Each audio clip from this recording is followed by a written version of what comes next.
their legs, their knees elevated just a little bit. If they can't do this, and a lot of them can't, you can go ahead and put like a little pillow underneath here, okay? Because this is going to enable their abdomen to not be as tight. If they're laying real straight, their belly seems to be a little tighter, actually. So I already did, remember we went through the head to toe? And I checked and I found something, so I was a little concerned. So with this, you're going to want to go a little farther with the assessment, all right? And I'm still asking your questions. Now, some people cannot be supine. You're dealing with elders, so they're going to probably be at least in a 45-degree semi-fowler's position, just so they can breathe. So just keep that in mind. But I'm going to leave you flat because you're not having any issue. Okay? So when you go back through, again, you're going to want the abdomen to be exposed. Always look at the stomach. And this is a good view versus sitting in the chair. Okay? Does that make sense? Now you can really kind of see what's going on. One of the other things when you're inspecting, I want to make sure I don't see any, no, you'll see her breathing. That's normal. But the abdominal pulsations are not. So if you see the pulsations going, and actually you can go like this, where the radial pulse is, and with every radial pulse, you'll see it with pulse. That's not normal. I don't care how big your abdomen is or how skinny, that's not normal. And you would have to report that. Okay?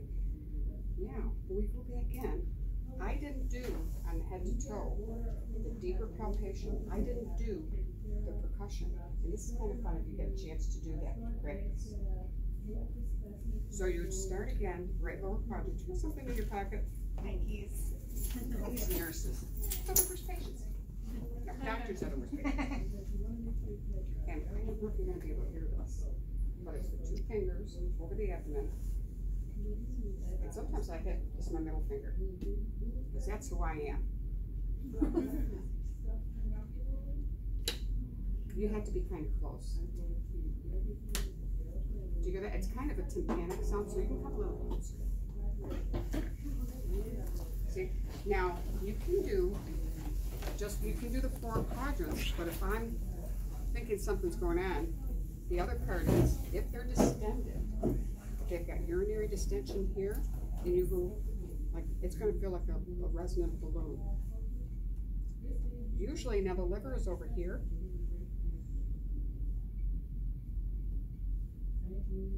Can you hear that? Doesn't that sound a little different? Oh. The liver's there. Now, I don't feel the liver. Normally, you should not feel the liver. Spleen's right there. Liver's on the other side. Spleen's are. Yes, please. Do you have your spleen? I do. Oh, that's lower. Can you hear that? It's lower. Yeah, it sounds like the same because it's.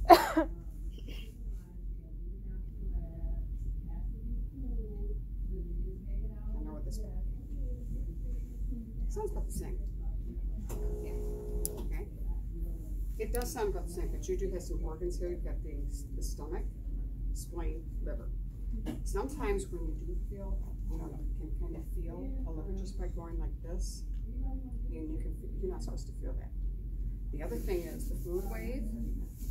If you want to try that, and sometimes you think, oh well, they're just it's a little fat muffin. What do you call it? Muffin? Anyway. And then you just go like this. You'll see it resonate. Right after lunch. That's so great. Like Hurricane Dorian. Yeah. And if you go like that, you'll see the wave. That's the wave that they talk about. I haven't seen anybody think out of the ascites that are students. So, no pulsations. You have to do that with the inspection. When you go to listen, I already listened on all 4, so I got that. But this is the deeper, the percussion, which I just showed you, and then the palpation. If they have a lot of pain, sometimes they will guard it. Like she'll sit forward like this and won't want you to touch it. That's okay, because if that is the appendix, if that's a gallbladder, you shouldn't be doing any kind of deep. You won't even be able to touch the belly. If anybody had gallbladder or appendix, that can happen in the younger population. You don't have anybody doing it, and actually you shouldn't, because at this point, without doing the ultrasound we talked about, they'll come in and do the abdominal ultrasound right away to see if something's bursting.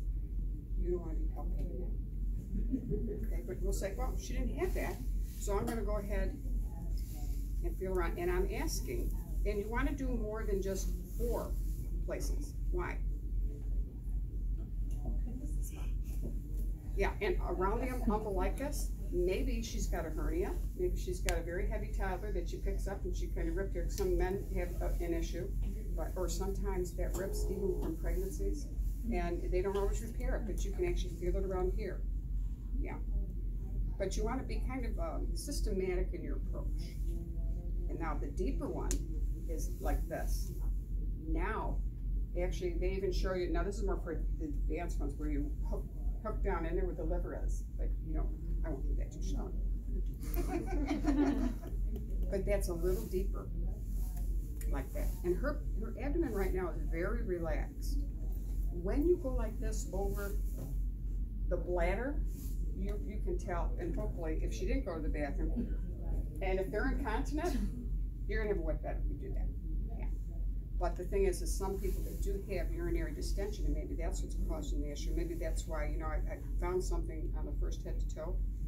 Sometimes they're confused and they don't remember when they last urinated, or they're incontinent, who knows. But they could have urinary retention even from a urinary tract infection, even though they're older, okay? Should you put a pad under them then when you do this test? It depends on what the agency allows you to have. Hopefully you will have some kind of a pad if they're incontinent all the time, or sometimes they wear their period pads. Usually in the hospital, sometimes they'll let you use some kind of a pad, but you have to, they don't want it like a diaper though, unless they're going for those tests. Remember what the MRI looked like in CT scan? They don't want brown stuff all over their expensive equipment. You were gonna put a diaper on, okay? Definitely. I'm talking more like just a Chuck's pad, like when you're doing the assessment. They don't like that. They don't want you to Oh, put a Chuck's pad? no. Even in long-term care, some of them, I don't know, it just depends on where you're going and what their policy is. But they're getting away from it because they say when they're not being changed enough, it's causing a breakdown. All right, now, who has their head to toe assessment? Open up to the GI. Now I'm gonna have you sit up. Now say she can sit up. We won't see that, but remember when you would take the flat of your hand over the kidneys and just go like that? Can you see? It's just over the kidneys and go like that. And if they have any kind of kidney infection going on, they're not gonna want you to, they'll fill out it. All right, and that's called costal vertebral angle. Right? Actually, it's right at the bottom of where the rib cage is, kind of where it ends there. The kidneys are hidden right here. Anything else on there? It's the. Did you listen to the arteries? The aortic, renal, femoral. Let me show you. The artery is easy. Just think umbilicus in there. The aorta is right there. And I would recommend. It doesn't matter, but I would recommend the belt because you're going to catch it a little deeper. Okay. I might be loud. Deep breath in. She's laughing, so she's. Bless you.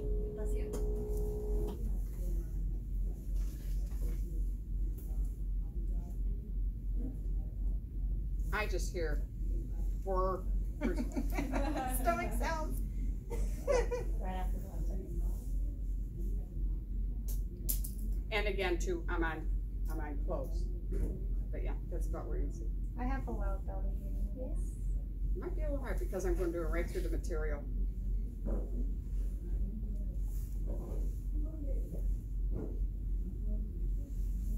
You may have to move around kind of in a circumference a little bit. That's renal, aortic, and then down there here, actually, you don't have to go right in the groin, but femoral.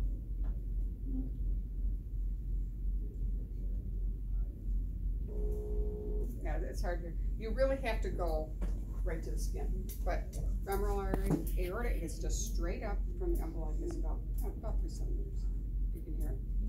All right, and try this on your patients when you go in. See if you can hear that. Because sometimes the elders, you will be able to hear. They've got such a little frail, their skin's frail, but they're a little frail inside. Sometimes you can actually hear it. You'll hear the pulses. Yeah. And also, as you age, your arteries and that become a little stiffer. That's why that second number, the diastolic, goes up a little. So it doesn't go that low, and it's from just hardening the vessels.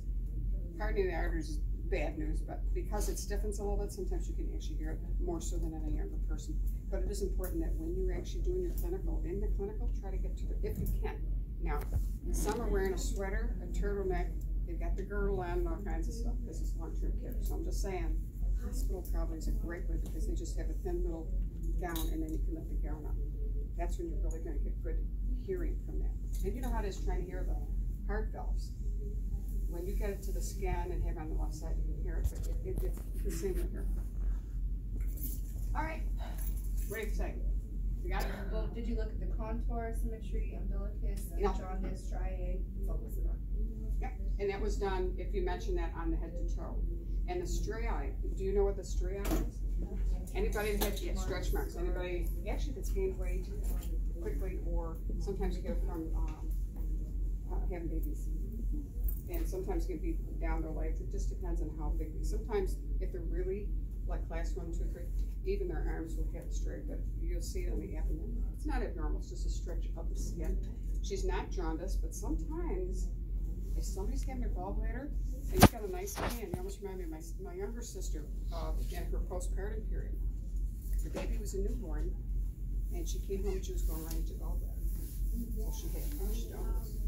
And sometimes you just go like that and you see, now she's got the tan, but you do see it. And even her, usually you look in the white part of their eye, the conjunctiva, to see if they're jaundiced. But sometimes the first indicator, you're just pressing their skin and going, My sister was so out of it with this postpartum new baby, and he was colicky, oh my God. And I tried not to scare her, and she's just home. And she was looking in the bathroom, so I went in the bathroom, just look, because I was helping with the baby and everything. And she says, I've got more of a tan than you. Now I know I'm pale, but she was jaundiced.